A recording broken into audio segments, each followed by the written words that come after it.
course was great. Everyone was so nice, very relaxed, but also was able to have like kind of those exam conditions. And I think it's really hard to have that kind of balance of mimicking exam conditions, but also having kind of a relaxed approach as well.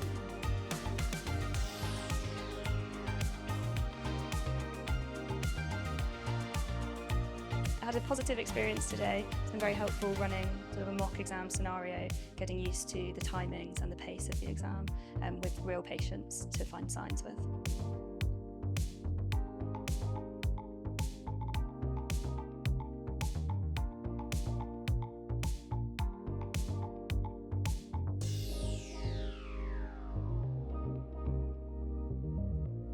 So I've heard great feedback about the course from a couple of my friends and seniors who have gone for the course before this.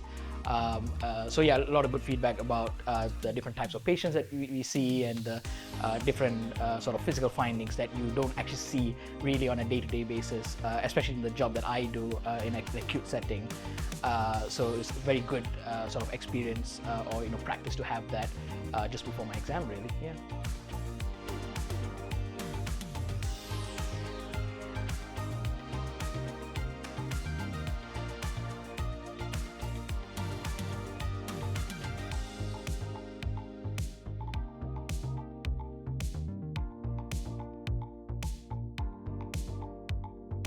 So I've listened to a couple of the online talks, which were very useful, and the format of just having a relaxed day, a one-day sort of practice leading up to my paces is really useful, just to know what I'm lacking and where my weaknesses is, so I can just focus on that going forward.